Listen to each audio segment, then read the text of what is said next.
শুকরিয়া আদায় করে নিজে অবনত থাকা, এটা হলো পরীক্ষায় জেতার পথ। আর আল্লাহ যখন নিয়ে যান তখন সবর করে ঢোক গিলতে পারা, এটা হলো সবর। আল্লাহ আমাদের সবাইকে তৌফিক দান করুন। আমরা সবর সবাই করি, কখন করি?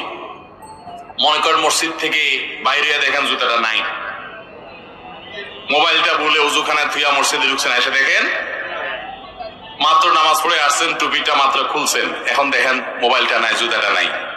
এবার চোরের মা বাপ 14 গোষ্ঠী, চাচা চাচি, নানা দাদা যা আছে একটা একটা করে লিস্ট তালিকা ধরে গালিগালাজ করলেন। করে টোরে যখন দেখছেন হ্যাঁ গালিগালাজ করে তো লাভ নাই, চোর তো নিয়ে পালাইছে। এবার আর যখন কিছু করার নাই, গালিগালাজ করে টোরে মাথা যখন একটু ঠান্ডা হয়েছে, এবার বলতেছেন যাক আল্লাহ ভরসা, সবর করি, আর কি করবো, আছে না নাই? সব গালিগালাজ দিয়া সাইরা এরপরে যখন দেখছেন হ্যাঁ হ্যাঁ গালিগালাজ তো দিলাম, লাভ তো হলো না, মোবাইল তো পাই নাই, বেটা তো নিয়ে পালাইছে। এবার আমরা শেষে বলি কি, যাক কি আর করা, আল্লাহ ভরসা। আরে চোর মোবাইল নিচ্ছে, আমার কপাল নিতে পারে নাই, থাক সবর করলাম। এটার নাম কি সবর?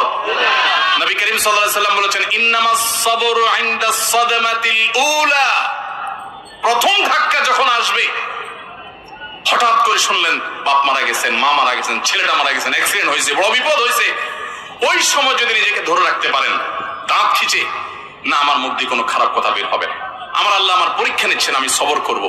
যদি নিজেকে নিয়ন্ত্রণ করতে পারেন, এর নাম হলো সবর। গালিগালাজ করে আর সব শেষ করে এরপরে বললেন যা কি আর করা, সবর করলাম, এর নাম সবর না, এর নাম 2 নম্বরই। কথা কি বুঝতে পারছেন? অনেকেই আছে দেখবেন বাসায় গিয়া হয়তো কোন একটা জিনিস উল্টাপাল্টা দেখছে, আচার বিচার ভাঙচুর করে এরপরে একাকার করে যখন দেখছে মাথাটা একটু ঠান্ডা হয়ে আসছে, এবার কয়ে যাক যা হয়েছে যাক, বলে যাও, আল্লাহ ভরসা, সবর করলাম, কি আর করা, আছে না নাই? এই 2 নম্বরের নাম সবর। আল্লাহ তাআলা আমাদের সবাইকে সবর করার তৌফিক দান করুন। সবরের ওয়াজ করা যত সোজা, সবর করা কিন্তু এত, বসাই দিলে আপনিও বহুত কথা বলতে পারবেন, কিন্তু ওই ঠেলায় যখন পড়বেন, বিপদে যখন পড়বেন, কঠিন পরিস্থিতির মুখে দাঁড়িয়ে বিপদের মধ্যেও হাসতে পারা, এটা খুব সহজ কথা না ভাই। শত শতবার কোরআন খতম দেওয়া সহজ, হাজার হাজার রাকাত নফল নামাজ পড়া সহজ, শত শতবার দিন নফল রোজা রাখা সহজ, হাজার হাজার লক্ষ লক্ষ কোটি কোটি টাকা দান করাও সহজ। মহা কঠিন সময়ে নিজেকে নিয়ন্ত্রণ করে সবর করতে পারা, এটা এত সহজ। ও আরশে আজিমের মালিক, আপনি আমাকে, আমার ভাই বোনদেরকে, আমাদের সবাইকে আল্লাহ আপনি সবর করার তৌফিক দান করেন, সবরকারীদের কাতারে শামিল করে দেন মালিক, ধৈর্যের পাহাড় হওয়ার তৌফিক দান করেন। আমি জীবনে কিছু সবরকারী মানুষ দেখেছি, কিছু মানুষ দেখেছি। আমেরিকাতে এক আল্লাহর বান্দি বাংলাদেশি এই কিছুদিন আগে মারা গেছেন। ওনার অনেক কথা শুনেছি অন্যদের কাছে, এবং বিভিন্ন সময় বিভিন্ন ডোনেশন করতেন, বিভিন্ন বিষয়ে যোগাযোগ করতেন। এত বিপদ আপদের মধ্য দিয়ে একটা মানুষের জীবন পার হইতে পারে, যেটা কল্পনা করলেও আমরা কল্পনা আনতে পারবো না যে বিপদ আপদ কত ভাবে হতে পারে। শুরুতেই স্বামীর অমানুষ, তালাক দিয়ে দিয়েছে, এরপর সারাটা জীবন ভুগছেন ক্যান্সারের মতো রোগে, সেটাতেও পা কেটে ফেলে দিতে হয়েছে, এরপরে একটা একটা করে কয়েকটা অঙ্গ কেটে ফেলে দিতে হয়েছে, বিছানার শয্যাশায়ী। এরপরও আল্লাহর বান্দের মুখে কখনো অভিযোগ ছিল না। তিনি বলতেন আমার মালিক আমার উপর খুশি আছে কিনা, আমার টেনশন সেটা, হাত যাক, পাও যাক, মাথা যাক, শরীর যাক, জীবন যাক, এটা আমার ইস্যু না। যত কষ্ট হয় আপনারা আমার জন্য দোয়া করবেন, আমি যেন সবরটা করতে পারি। ঈর্ষা হয়। আমি চিন্তা করলাম সুবহানাল্লাহ, অনেক লম্বা লম্বা ওয়াজ তো করা অনেক সহজ, এই মহিলার মতো এরকম সবরের পাহাড় হতে পারা তো কঠিন কাজ। আল্লাহর কত প্রিয় বান্দি হলে আল্লাহ তাকে এতটুকু তৌফিক দিয়েছেন। কোরআনে কারিমে আল্লাহ রাব্বুল আলামিন আল্লাহর কাছে সবর চাওয়ার শিক্ষা পর্যন্ত আমাদেরকে দিয়েছেন। আল্লাহ আমাদের সবাইকে সেরকম সবর করার তৌফিক দান করুন। আমাদের সবরের অবস্থা কি জানেন? পত্রিকায় কয়দিন পর পর দেখি বিয়ে বাড়িতে চিংড়ি মাছের সাইজ ছোট, সেজন্য 3 জন নাই। শোনেন না আপনারা? হ্যাঁ, দই নিয়ে একজন মারা গেছে বলে।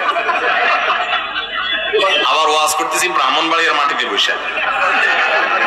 আপনারা মন খারাপ করেন না, ব্রাহ্মণবাড়িয়া না, এই ব্যাপারে গোটা বাংলাদেশের সব জায়গার মানুষই কম বেশি আমরা বেসবর, ঠিক না বেঠিক?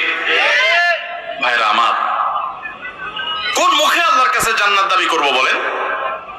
নবীদেরকে জীবন্ত করাত দিয়ে টুকরা করে ফেলা হয়েছে, আগুনে নিক্ষেপ করে ফেলে দেওয়া হয়েছে, একটার পর একটা ভয়াবহ পরীক্ষা নেওয়া হয়েছে। আল্লাহর নবী হওয়ার পর, আল্লাহর রাসূল হওয়ার পর তিলে তিলে তিলে তিলে আল্লাহ তাআলা তাদের পরীক্ষা নিয়েছেন, কষ্ট দিয়েছেন। শুধু তাদের নয়, নবী সাল্লাল্লাহু আলাইহি ওয়াসাল্লাম বলেছেন, ইন্নাল্লাহা ইযা আহাব্বা কওমান ইবতালাহুম, আল্লাহ যখন কোন জাতিকে, কোন সম্প্রদায়কে, কিছু মানুষকে যখন আল্লাহ বড় বেশি ভালোবাসেন, তখন আল্লাহ তাদের পরীক্ষা করেন, তাদের বিপদ দেন, মুসিবত দেন, একটার পর একটা, একটার পর একটা মুসিবত দিতে থাকেন, আল্লাহ পরীক্ষা করেন। আল্লাহ বান্দার ঈমানকে পরখ করেন। আমি কিছু মানুষকে দেখেছি, তারা বলেছে, ভাই নামাজ কালাম একসময় পড়তাম না, কই দিনকাল তখন এত খারাপ ছিল না, এখন নামাজ কালাম পড়া ধরছি, হালাল হারাম বাজ বিচার করা ধরছি, সুদ ছেড়ে দিয়েছি, ঘুষ ছেড়ে দিয়েছি, 2 নম্বর পথ ছেড়ে দিয়েছি, এখন দেখি ব্যবসা বাণিজ্য সব দিন দিন নাই হয়ে যেতেছে, সব পায়ের নিচ থেকে মাটি সরে যাচ্ছে। আমি বললাম যে এটাই হলো আল্লাহর পরীক্ষা। আল্লাহর দিকে যখন আসে কেউ, আল্লাহর দিকে আগায়, সে কি আসলেই আগাচ্ছে কিনা, সে কতটা পিওর, তার ভিতর থেকে সে অগ্রসর হয়েছে কিনা, আল্লাহ তাআলা ধাক্কা দিয়ে পরীক্ষা করেন। ভাইরা আমার, চুলের থেকে নুন খসলে আমাদের হাত সামনে চলে আসে, ঠিক না বেঠিক? টোটা সামনে চলে আসে, আমরা হাতা গোছানো শুরু করে দেই। এগুলা কোন ইমানদারের চরিত্র। নবী করিম সাল্লাল্লাহু আলাইহি সাল্লাম বলেছে, সাহাবীদের সাথে একবার যাচ্ছিলেন উনি কোথাও, তো এক জায়গায় এরকম জটলা পেকে গেছে, জটলা পাকানো দেখে নবী সাল্লাল্লাহু আলাইহি ওয়াসাল্লাম জিজ্ঞাসা করলেন, কি হচ্ছে এখানে? বললেন যে, ইয়া রাসূলুল্লাহ, এখানে কুস্তি চলতেছে, এক বীর মারাত্মক শক্তি, তার সাথে কেউ পারতেছে না, যে আসতেছে একটার পর একটা সবগুলোরে কাট করে ফেলা দিচ্ছে, তার সামনে কেউ পারতেছে। তখন নবী করিম সাল্লাল্লাহু আলাইহি ওয়াসাল্লাম বলেছেন, তোমাদেরকে কি আমি বলে দিব এই লোকটার চাইতে বড় বীর কে?